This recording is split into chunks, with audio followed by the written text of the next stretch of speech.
Well, good morning, everyone. Lovely to see you all again. It's so nice to be able to touch base at least once a week. It would be much nicer if we were all in the same office together and we met every day, but this is the next best thing. So today I want to do something a little bit different. Um, Many years ago, I read a book which had a huge influence on me, on my life. And someone is just sharing their whiteboard. I didn't ask them to do that. Could Victoria stop sharing? Yeah, someone. Okay. So I read a book called Psycho-Cybernetics by a man called Maxwell Waltz. And this was probably 35, 40 years ago. And it got me into the whole realization of the power of the mind and how you can create anything you want in life, literally anything, using the power of your mind. And a lot of my talks are based on two things: your thinking, so your mind, your thinking, your feelings on one hand, and on the other, goals and how important those are. So today we're going to talk about the mind. So let me share my screen. Let's see if I can do this. Bum, bum, bum, bum, bum, bum. And maybe someone could give me a thumbs up if you can see Vali. Thank you. Yeah. Okay. So it's the good news is you won't have to buy the book if you watch this. So Psycho-Cybernetics by Maxwell Maltz. Just an overview. First of all, understanding self-image. Now, it's important to understand that what is self-image? Self-image is what you think about yourself, the way you view yourself. Vali, there's people in the waiting room. How you view yourself, the picture you have in your mind when you think about you. And this is actually so important. This is one of the key cornerstones about your success in future. And I don't mean success in business, I mean success in marriage, in health, in relationships, in everything you do in life. Your self-image is so important. Self-image influences your self-esteem. It influences your self-confidence. So your self-image is crucial. The picture you have in your mind of yourself. It's the, as it says here, it's the internal blueprint that influences all of your feelings and all of your behaviors. Valerie, there's people in the waiting room. Yes, I approve them, but Okay. So it influences everything: your behaviors, your actions, your attitude, and your feelings. Now, the good news is your self-image can be changed. It is not static. You are not born with one self-image that you have to have for your life. You can change your self-image at any time you want. And I'll show you some of the techniques in a minute how to do that. And it only takes a little bit of effort. It doesn't take much, a little bit of effort over a short period of time. And I'll talk about that period of time and the effort. When you change your self-image from a negative to a positive, literally everything in your life will change. Now let's look at this. Some people have a positive self-image. Some people have a negative. What's the downside of having a negative self-image? Well, there's some big downsides. I don't know if you know about the suicide rates. You know, with people who commit suicide. Why do people commit suicide? it's always because they feel very negative about themselves and the situation that they find themselves in. They feel despair. They feel so down. And for the ladies here in this meeting today, you probably don't realize, but the highest suicide rates in the world are among young men. Because the pressure on young men to be a man, to be successful, to be, everything that the world expects of them is huge. Absolutely huge. And people get to a point in their life where they become so depressed, so despairing, that they want to end their life. And it's because of their self-image, how they view themselves. So self-image is so important. A positive self-image will make your life so joyful. And negative self-image will make you depressed. So I cannot emphasize it more than that. So we now look at the different layers of the mind. You've actually got more than two, but we'll talk about the conscious mind and the subconscious mind. I know you've all heard that. You've all read about that. You've heard it 100 times. But do you know what it means? Your conscious mind is the mind that's watching this right now. It's the mind that's listening to me. It's the mind that watches television tonight, that you read a book. When you're having a conversation with your partner or your children or your friend, it is your conscious mind. These are your normal day-to-day thoughts and day-to-day speech. What you say, what you think, what you do is all at the conscious level. Below that, you have the subconscious level. And the subconscious level takes care of everything. It keeps your blood flowing. It keeps your lymph nodes flowing. It keeps your heart pumping. It regulates your body temperature. So from a physical point of view, your subconscious takes care of everything to keep your body working. And you probably knew that. But it also takes care of your mind. And here is the interesting thing. What you think consciously, your subconscious mind takes as a direct instruction. It does not judge. It doesn't say, oh, you shouldn't think that. Oh, no, you should be thinking this instead. No. Whatever you think for a concerted period of time, so it's got to be a thought that keeps coming, keeps happening, your subconscious mind will take as an instruction. And it will make it happen. And your subconscious mind is connected to the universe. It's connected to all other people. Your subconscious mind, through a process of vibration, frequency, reaches out into the world and connects with, here's the thing, it connects with people, places, and opportunities that are consistent with your major dominant thoughts. Let me say that again. It connects with people, places, and opportunities that are consistent with your major dominant thoughts. And your thoughts happen in your conscious mind. So whatever you are thinking of consciously, your subconscious mind will start to take as an instruction. And it will start to make it happen.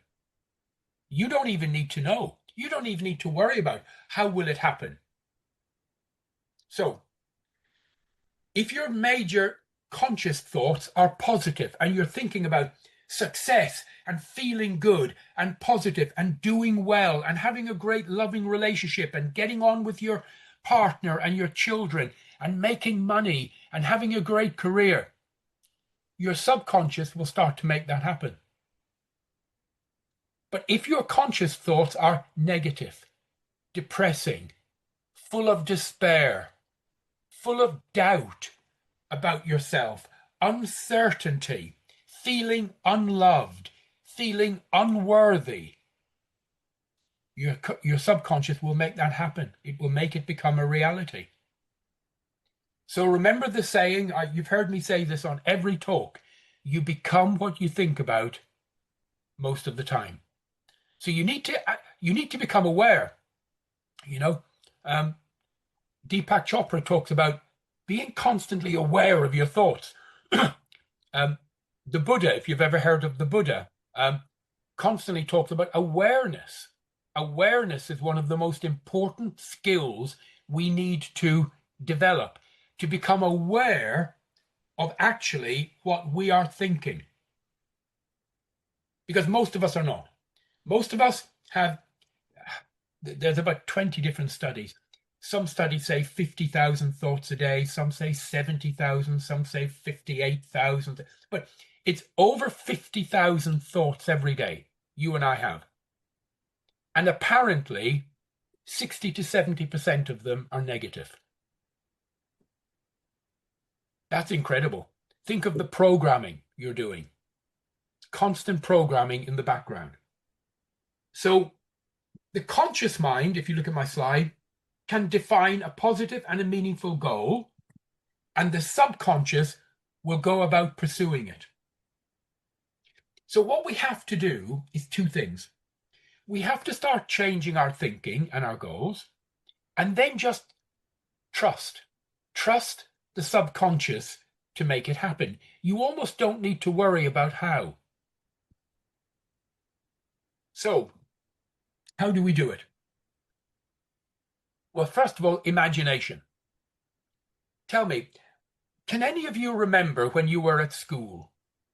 And did it ever happen that when you were at school one day, you were just staring out the window, daydreaming, and your teacher got upset with you because you weren't paying attention in class? That used to happen to me. Did that ever happen to anyone? Yeah. Certainly me. And Dinara. So me, Vali, Dinara, and Colin. Oh, and Abdullah. Well, let me tell you now, the teacher was wrong. The teacher was wrong. It is good to daydream. Daydream is a form of visualization.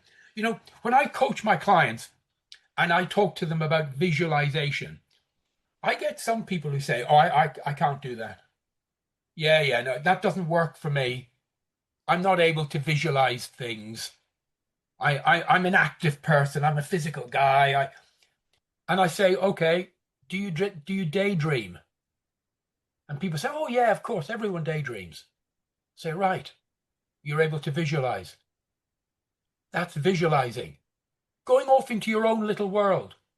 You know, when you close your eyes and you look at the cinema screen on the inside of your forehead and you play yourself little videos and stories and scenarios, that's daydreaming.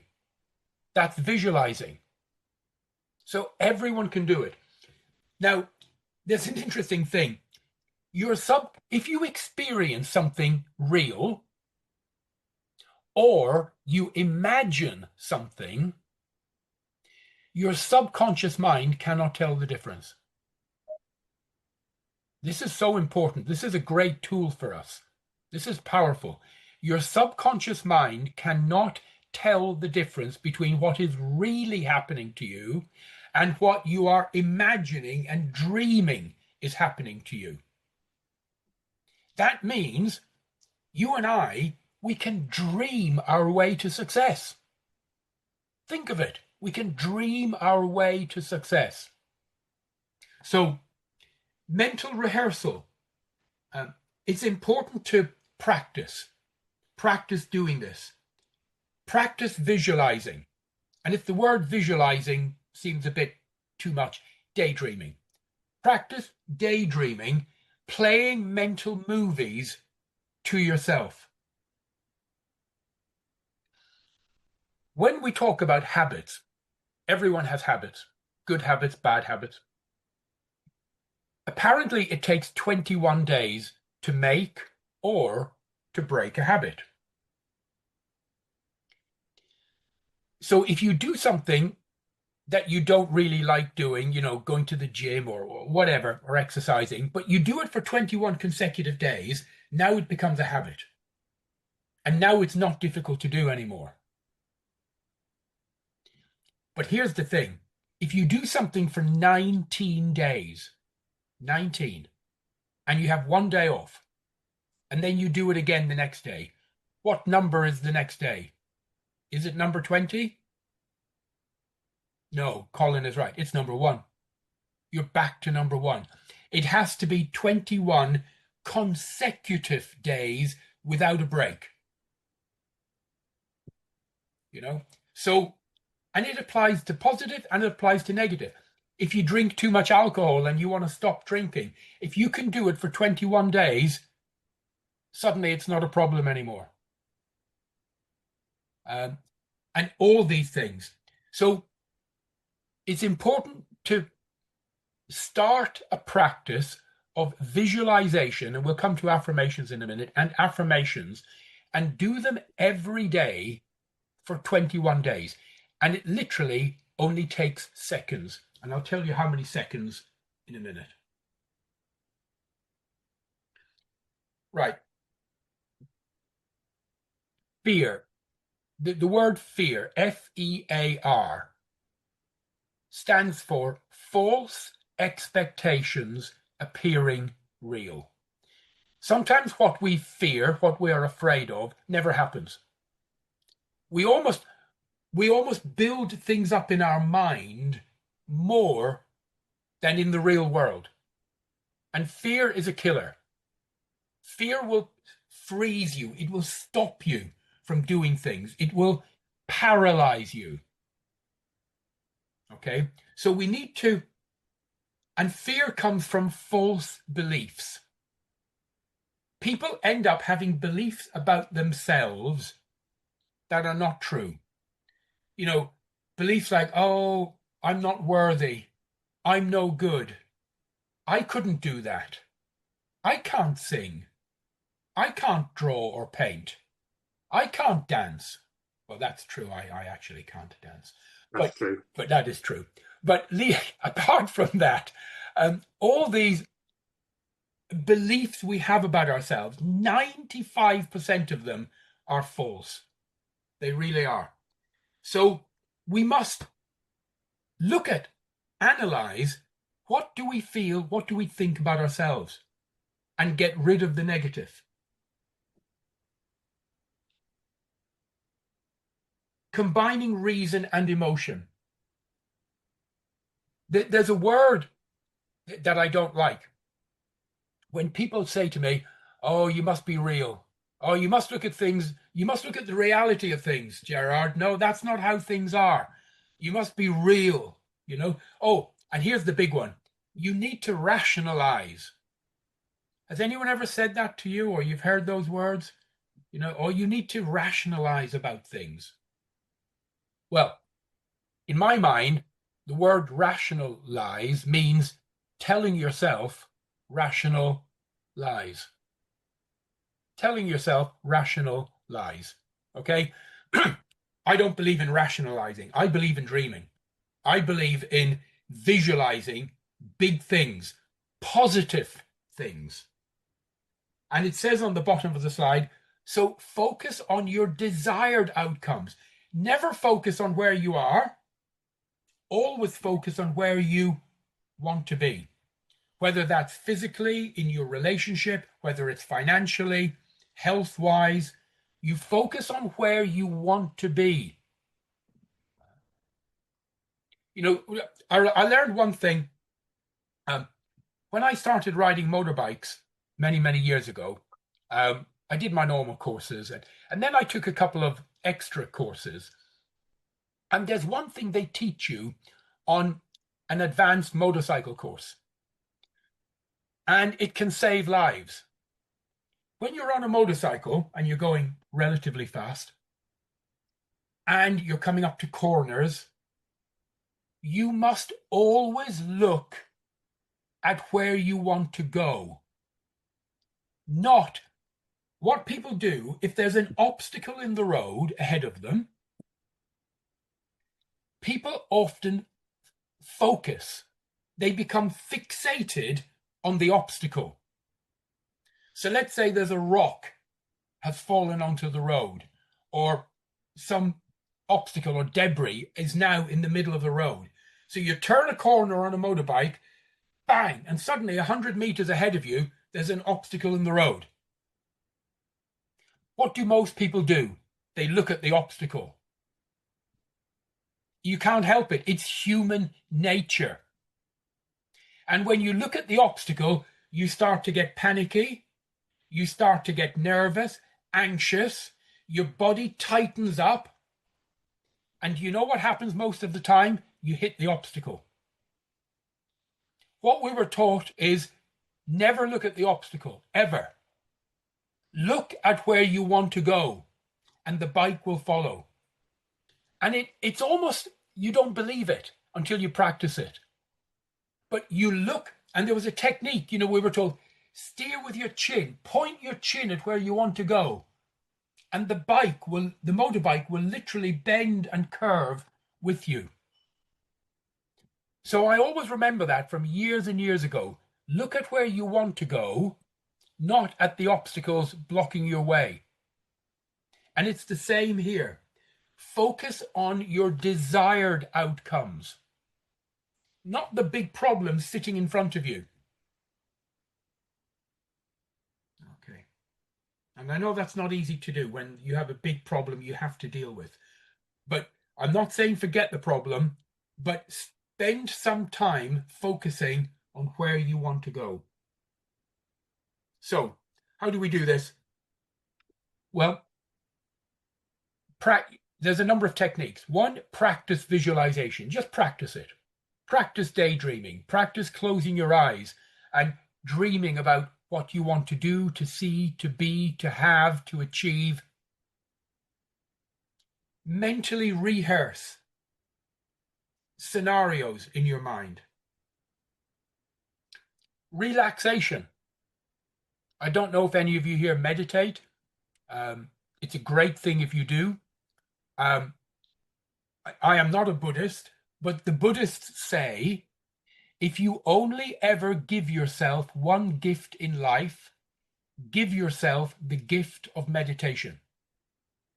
What a powerful thing. Give yourself the gift of meditation.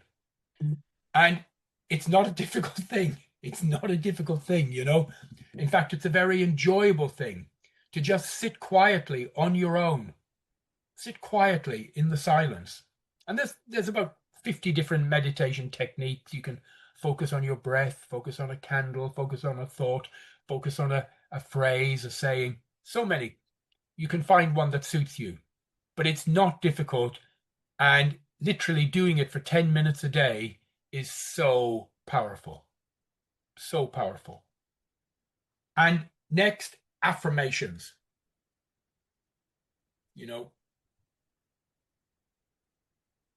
There's a famous book called Think and Grow Rich by Napoleon Hill. And a friend of mine called Ron Holland wrote a book called Talk and Grow Rich. He wrote it about 40 years ago. And it's very similar, and it's self-talk, what you say. And the self-talk you have in your mind will change your life. There's a guy called Shad Helmstetter, a German, wrote a book called What to Say When You Talk to Yourself. Wonderful. What to say when you talk to yourself. He actually tells you what to say. So affirmations are powerful. And the rule for affirmations, it should be all the P's. Personal, present, positive. So, for example, you can't say, if you smoke cigarettes and you want to stop smoking cigarettes, you can't say, I don't smoke cigarettes. Because by putting the word don't, did you know your mind will tip X out? It will erase the negative word. So if you say to yourself, for example, I don't smoke cigarettes, your mind, it deletes the word don't. And what are you left with?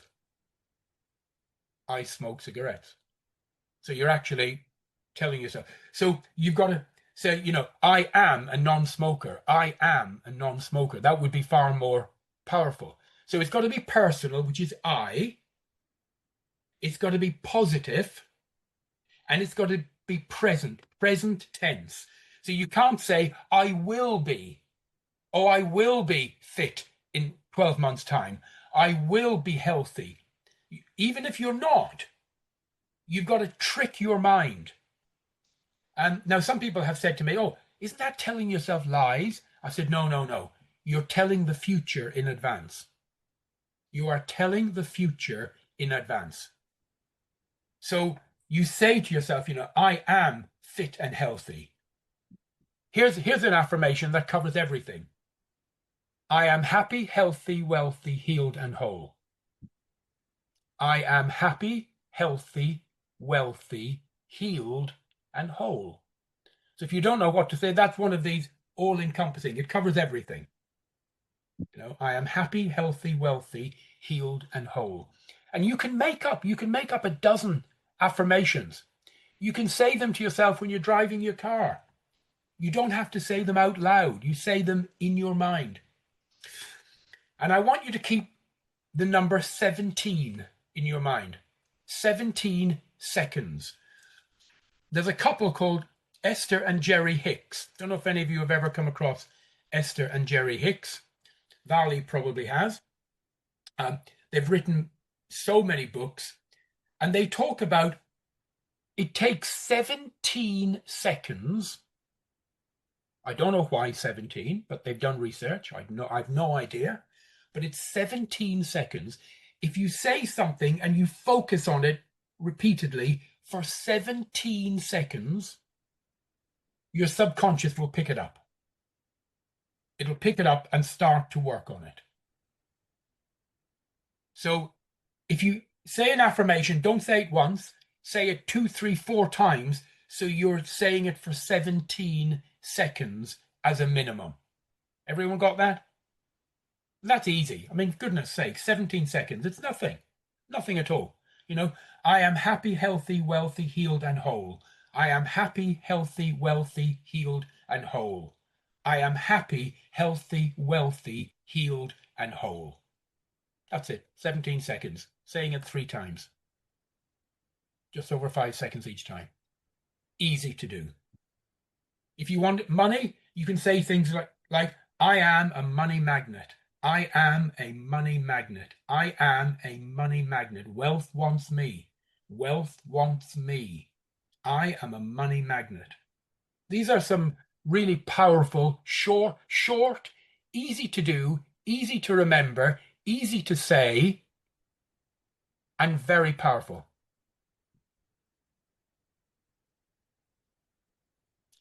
I am prosperous, abundant, and powerful. I am prosperous, abundant, and powerful. I am prosperous, abundant, and powerful. Another short, easy one to do and to say.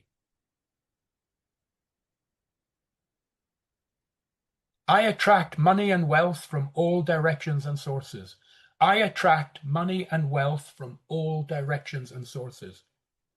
I attract money and wealth from all directions and sources. These are just some simple, easy to create. You can create these yourself.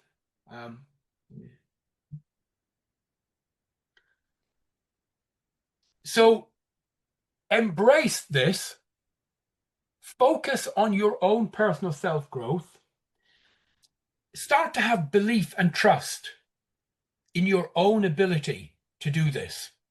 You can do this. All the successful people in the world, this is all they have. It's the self-image, the self-belief, the self-confidence. It all comes from what they think about themselves and the words they use in their own mind. So finally, you take charge, take control of your own mental programming, and it will unlock all of your true potential. Honestly, you take charge and it will unlock everything. Let me stop this. So again, it starts with the word awareness. You need to become aware of what is going through your mind. What type of thoughts are you having? And here's a great coaching question. How does this serve me? Or you can say benefit. How does this benefit me? So if you notice yourself having negative thoughts, depressing thoughts, unhealthy thoughts, just say to yourself, okay, I'm having these thoughts. How does this really help me? And usually the answer is, well, not very well. And once you become aware, you can start to change. So I have a little bit of homework for you all.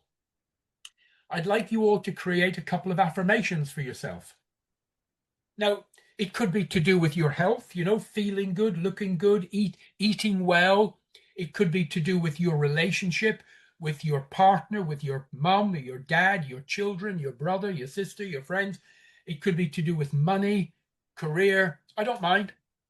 But I'd like you to create a couple of affirmations.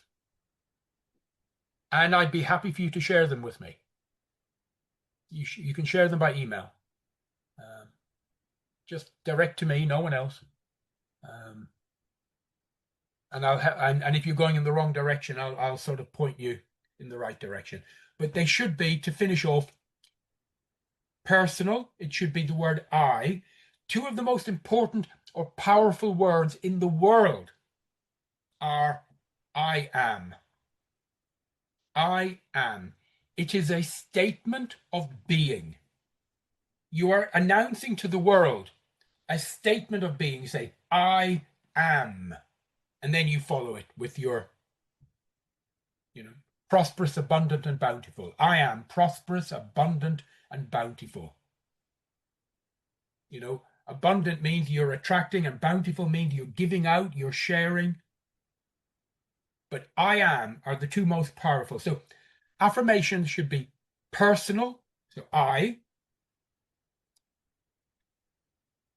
present tense. So now, not I will be or I am going to be. It's I am now, present, and positive. So they're the three main keys. There's others as well, but they're the three main about affirmations.